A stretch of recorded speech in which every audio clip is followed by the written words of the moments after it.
Hello friends, स्वागत है आप सभी का हमारे चैनल जीएस स्टडी गार्डन पर।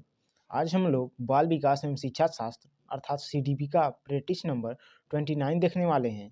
अगर आप लोग हमारा पिछले जो है प्रैक्टिस सेट जितना करा चुके हैं नहीं देखे हैं तो जाकर हमारे चैनल पर विजिट कर सकते हैं। चलिए वीडियो शुरू करते हैं। वीडियो अच्छा लगे तो लाइक कीजिएगा और अगर आप लोग हमारे चैनल को पहली बार विजिट कर रहे हैं तो सब्सक्राइब कीजिएगा। चलिए पहला देखते हैं। करा है विकास है अर्थात इसमें क्या फील होगा देखते हैं। ऑप्शन ए दिया है एक आयामी है, एक दिशाई है, सी का राय में बदलाव किया जा सकता है, डी ऑप्शन है आनुवंशिकता द्वारा पूर्ण रूप से जो निर्धारित है। तो देखिए विकास के बारे में जो इसमें से सुटेबल वर्ड जो दिया है ऑप्शन, विकास में जो है बदलाव किया जा सकता है। बाकी जो ऑप्शन है एक आयामी है, देखिए सही नहीं है। विकास जो है बहुआयामी होता है, एक दिशाई जो है ये भी नहीं सकते हैं, और आनुवंशिकता द्वारा पूर्ण रूप से निर्धारित नहीं होता है, ये भी सही नहीं है। तो ऑप्शन इसका सी देखिए राइट हो जाएगा कि विकास में जो है बदलाव किया जा सकता है। चलिए अगला देखते हैं। अगला है इनमें से कौन सा पूर्णतः आनुवंशिकी द्वारा पूर्व निर्धारित होता है। इनमें से कौन सा जो है इस विकल्प में से ऑप्शन में से बताना है कौन सा जो है आनुवंशिकी द्वारा पूर्णतः और पूर्व रूप से निर्धारित होता है। ऑप्शन ए दिया है मित्रों का चयन, ऑप्शन बी दिया है आँखों का रंग, ऑप्शन सी दिया है शैक्षणिक सफलता, ऑप्शन डी दिया है शिक्षा में रुचि। तो देखिए इसका जो राइट आंसर हो जाएगा ऑप्शन बी, जो कि पूर्णतः आनुवंशिकी द्वारा पूर्व निर्धारित होता है, आँखों का रंग। इसका राइट आंसर ऑप्शन बी हो जाएगा। बाकी मित्रों का चयन ये आनुवंशिकी से कोई इसका जो है संबंध नहीं है, और शैक्षणिक सफलता का भी और शिक्षा में रुचि का भी। चलिए अगला देखते हैं। करा है सीखने की वह प्रक्रिया क्या कहलाती है जिसमें बच्चे स्कूल जैसी सामाजिक जो है संस्थाओं में प्रवेश करके सीखते हैं। अर्थात आप लोगों को बताना है कि सीखने की वह प्रक्रिया क्या कहलाती है जिसमें बच्चे जो है स्कूल जैसी सामाजिक संस्थाओं में प्रवेश करके सीखते हैं। ऑप्शन ए दिया है परिपक्वता, ऑप्शन बी दिया है निष्क्रिय सामाजिकरण, ऑप्शन सी दिया है प्राथमिक सामाजिकरण, ऑप्शन डी दिया है द्वितीयक सामाजिकरण। तो देखिए इसका राइट आंसर हो जाएगा ऑप्शन डी द्वितीयक सामाजिकरण। चलिए अगला देखते हैं। अगला है कोहल वर्ग के भौतिक विकास सिद्धांत में, देखिए यहाँ पर नैतिक विकास सिद्धांत होगा, भौतिक विकास सिद्धांत नहीं है। कोहल वर्ग के नैतिक विकास सिद्धांत में दूसरे स्तर अर्थात पारंपरिक नैतिकता की तीसरी अवस्था को क्या कहा जाता है। इंपॉर्टेंट है, कोहल वर्ग से हमेशा सीटेट एग्जाम में एक क्वेश्चन आप लोगों को अक्सर देखने को मिल जाते हैं। आप लोग अच्छे से कोहल वर्ग के जितने भी स्तर हैं उसके बारे में अच्छे से जो भी कंडीशन बनते हैं उसको अच्छे से पढ़ लीजिए। चलिए देखते हैं ऑप्शन। ऑप्शन ए दिया है आज्ञापालक और दंड अभिविन्यास, ऑप्शन बी दिया है अच्छा लड़का अच्छी लड़की अभिविन्यास, ऑप्शन सी दिया है कानून और आदेश पालन अभिविन्यास, ऑप्शन डी दिया है सामाजिक समझौते और व्यक्तिगत आधार अभिविन्यास। तो देखिए कोहल वर्ग के नैतिक विकास सिद्धांत के दूसरे स्तर अर्थात पारंपरिक नैतिक की तीसरी अवस्था को जो है जो कहा जाता है अच्छा लड़का अच्छी लड़की अभिविन्यास, अर्थात ऑप्शन 20 का राइट हो जाएगा। चलिए अगला देखते हैं। अगला है जीन पियाजे के सिद्धांत में वर्तमान स्कीमा द्वारा परिवेश को समझ पाने की असमर्थता के कारण एक नई स्कीमा की रचना क्या कहलाती है। इंपॉर्टेंट है, मोस्ट इंपॉर्टेंट है, कई बार रिपीटेड है। ऑप्शन ए दिया है समायोजन, ऑप्शन बी दिया है आत्मसातीकरण, ऑप्शन सी दिया है अनुकूलन, ऑप्शन डी दिया है संगठन। तो देखिए इसका जो राइट आंसर हो जाएगा ऑप्शन ए हो जाएगा समायोजन, जो कि कई बार आ चुका है। चलिए अगला देखते हैं। अगला है पियाजे के अनुसार कौन सा संप्रत्यय या फिर कार्य रूप सूचना को संगठित और प्रतिपादित करता है। इंपॉर्टेंट है, कई बार ये भी देखिए, कई बार आ चुका है, रिपीटेड है ये भी। ऑप्शन ए दिया है व्याख्यात्मक प्रतिदर्शक, ऑप्शन बी दिया है स्कीमा, ऑप्शन सी दिया है अग्रिम संगठन, ऑप्शन डी दिया है संवेदी मुद्रक। तो देखिए स्कीमा जो कि पियाजे का जो है संप्रत्यय है, जो कि सूचनाओं को संगठित और प्रतिपादित जो है करता है, तो इसका राइट आंसर हो जाएगा ऑप्शन बी। देखिए ये भी एग्जाम में पूछ लेता है कि स्कीमा किससे संबंधित है, तो ये भी पियाजे से जो है, पियाजे से संबंधित है।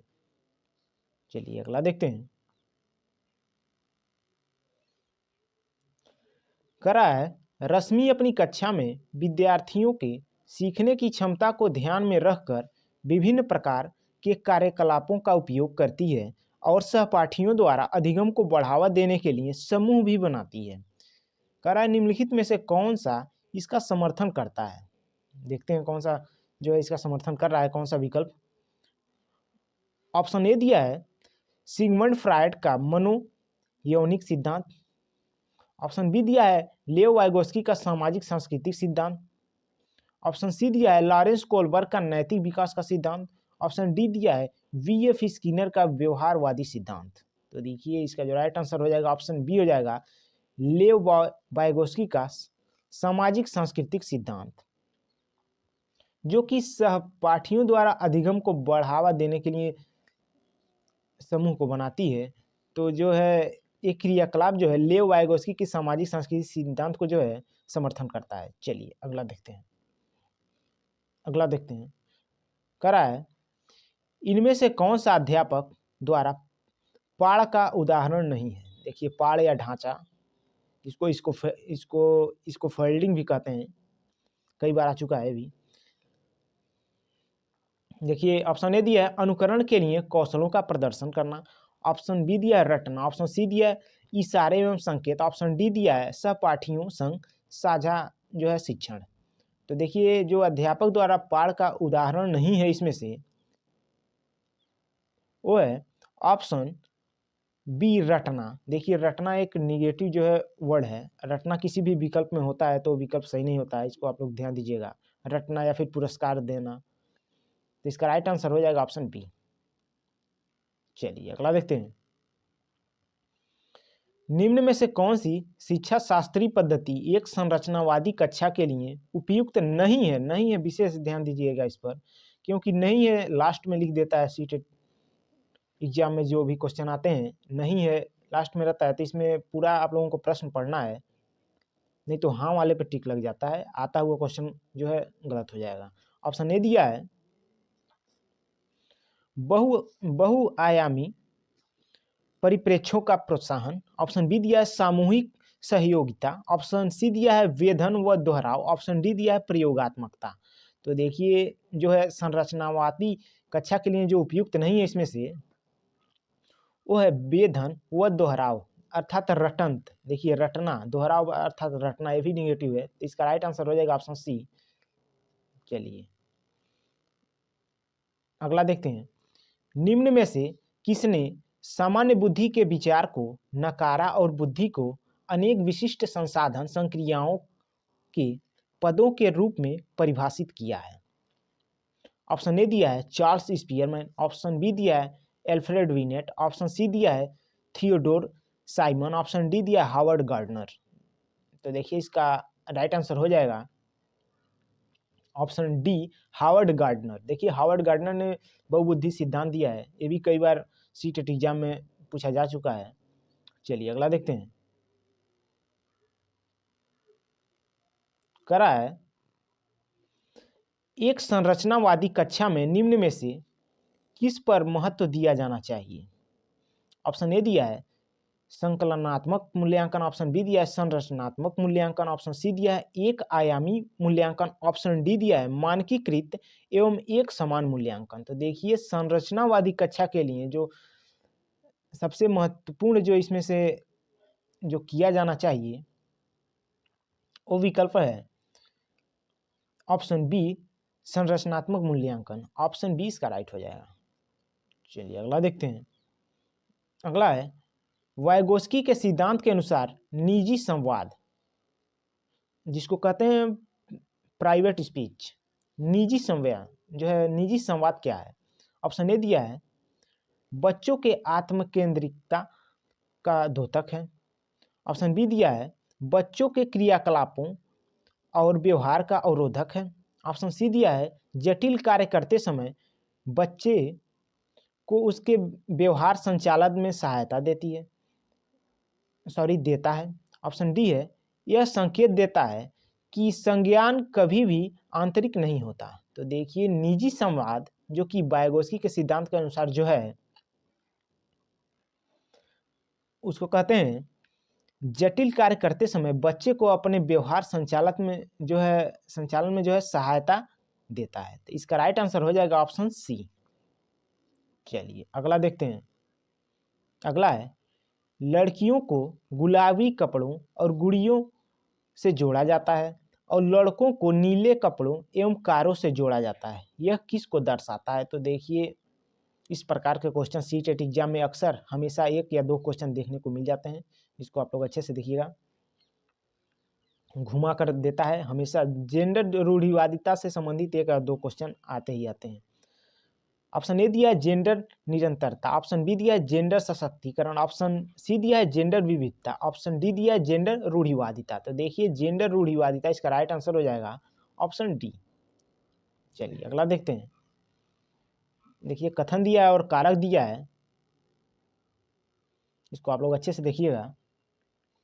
कह रहा है कथन ये कह रहा है शिक्षा असफल हो जाती है जब बच्चों से यह अपेक्षा की जाती है कि वे ज्ञान जो है प्राप्त ज्ञान को ज्यों का त्यों जो है पुनः उत्पादित करें।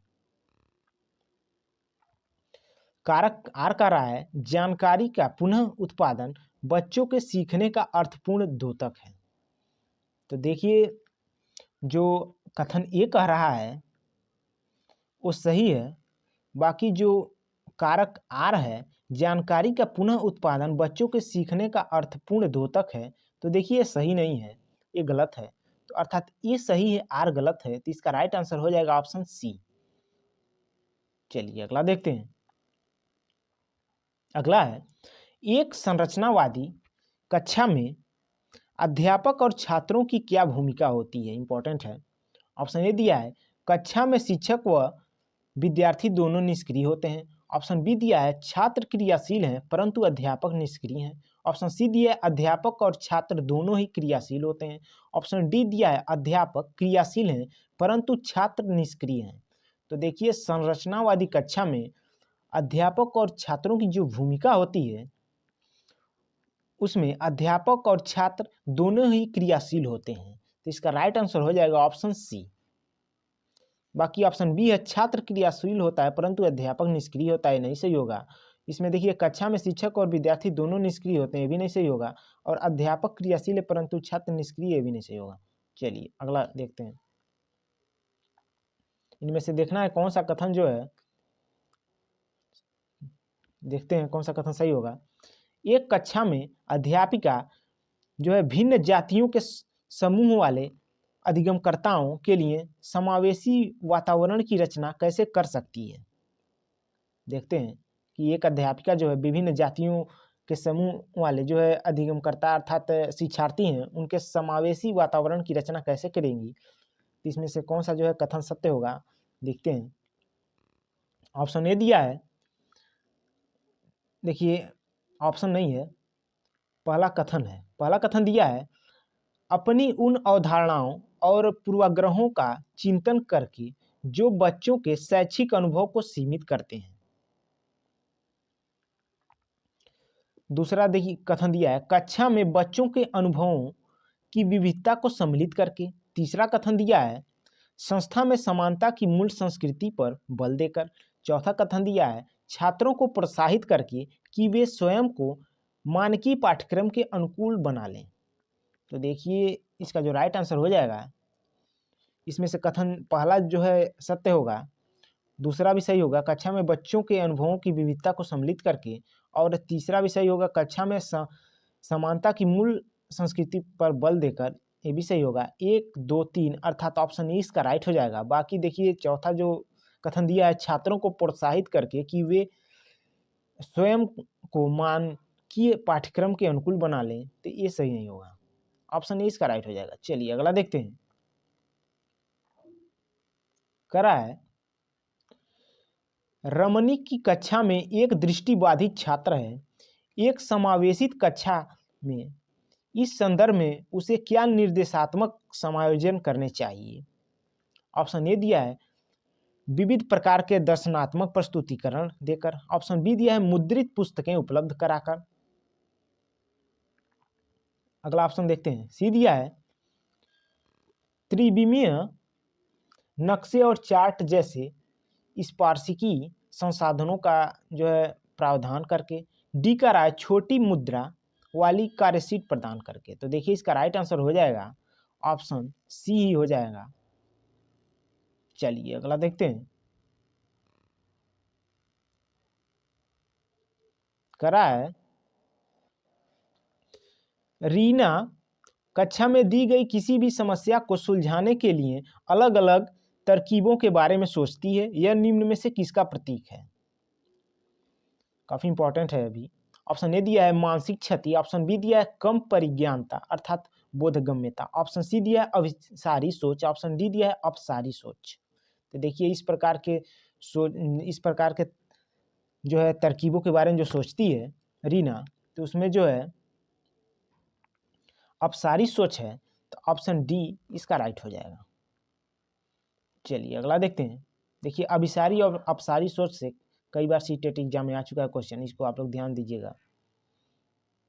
कह रहा है राजू 61 के स्थान पर 16 लिखता है और बी और डी अक्षरों में जो है अक्सर भ्रमित होता है। यह किसके प्राथमिक लक्षण है?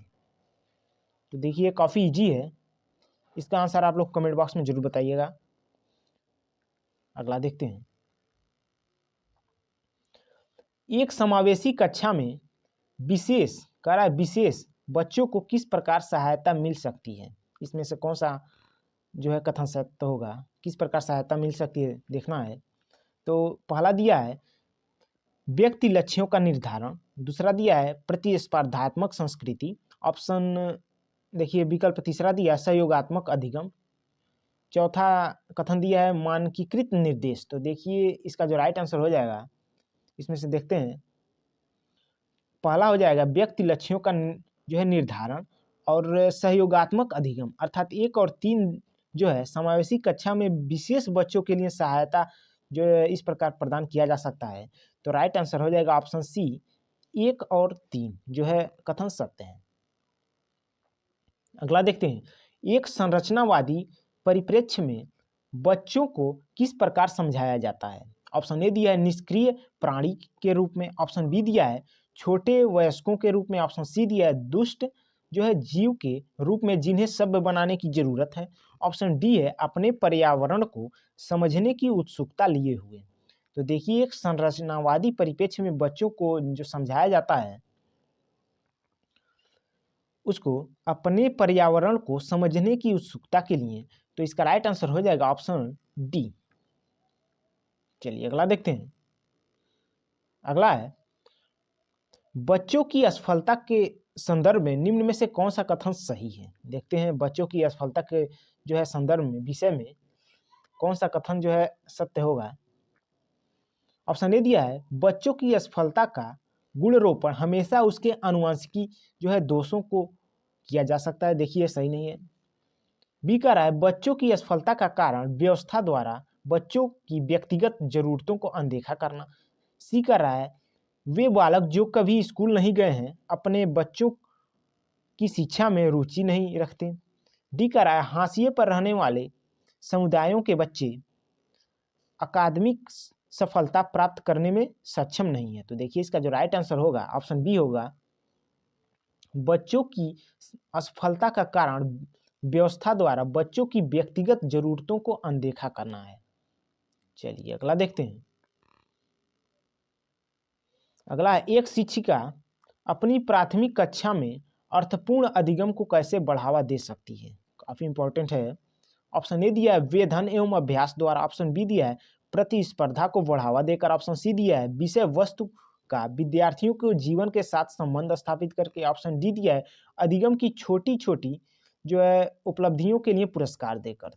तो देखिए इसका जो राइट आंसर होगा हो जाएगा ऑप्शन सी, विषय वस्तु का विद्यार्थियों के जीवन के साथ संबंध स्थापित करके जो है अधिगम कराने पर बच्चे जो है अच्छे तरीके से सीख लेते हैं। और बाकी देखिए डी जो दिया है अधिगम की छोटी छोटी उपलब्धियों के लिए पुरस्कार देखा। देखिए पुरस्कार ये दंड या फिर रटने से संबंधित शब्द जो है निगेटिव होता है, ऑप्शन सही नहीं होता है। प्रतिस्पर्धा को बढ़ावा देकर इससे भी नहीं होगा। और वेधन एवं अभ्यास द्वारा देखिए रटने से संबंधित ये भी नहीं होगा। तो ऑप्शन सी इसका राइट हो जाएगा। चलिए अगला देखते हैं। करा है अनुपमा अपनी कक्षा में विज्ञान पढ़ाते हुए गणित के संप्रत्ययों के साथ संबंध बनाती है। इस प्रकार का शिक्षा शास्त्र है। किस प्रकार का शिक्षा शास्त्र है जो कि अनुपमा अपनी कक्षा में विज्ञान पढ़ाते हुए गणित के संप्रत्ययों के साथ संबंध बनाती है? ऑप्शन ए दिया है अधिगम के स्थानांतरण और अंतः विषयात्मक अधिगम को बढ़ावा देगा। ऑप्शन बी दिया है ज्ञान के अर्जन में रुकावट उत्पन्न करेगा। ऑप्शन सी दिया है अधिगम के रुकावट उत्पन्न करेगा क्योंकि यह छात्रों के बोझ को बढ़ाएगा। ऑप्शन डी दिया है छात्रों में भ्रांतियों को बढ़ावा देगा। तो देखिए इसका जो राइट आंसर हो जाएगा ऑप्शन ए हो जाएगा अधिगम के स्थानांतरण और अंतः विषयात्मक अधिगम को बढ़ावा देगा। ऑप्शन ए इसका राइट हो जाएगा क्योंकि वो विज्ञान पढ़ते हुए जो है विज्ञान को पढ़ाते हुए गणित के संप्रत्ययों के साथ जो है संबंध बनाती है। तो इसका राइट आंसर ऑप्शन ए हो जाएगा जिसमें आप अधिगम के स्थानांतरण हो रहा है एक विषय से दूसरे विषय में। चलिए अगला देखते हैं। कह रहा है ये जानकारियां किस स्मृति से संगठित होती हैं? देखना है। कथन ए दिया है बाइक की सवारी करने की प्रक्रिया। दूसरा दिया है धुले कपड़ों को तह करने की प्रक्रिया। तीसरा दिया है 7 वर्ष की उम्र में एक पेड़ पर चढ़ने का अनुभव। तो देखिए ऑप्शन ए दिया है अल्प अवधि स्मृति। ऑप्शन बी दिया है दीर्घ अवधि स्मृति। ऑप्शन सी दिया है संवेदिक। ऑप्शन डी दिया है कार्यकारी। तो देखिए जो ये जानकारियां जो स्मृति से संगठित है ये तीनों जानकारियां ये है दीर्घ अवधि स्मृति। तो ऑप्शन 20 का राइट हो जाएगा। चलिए अगला देखते हैं।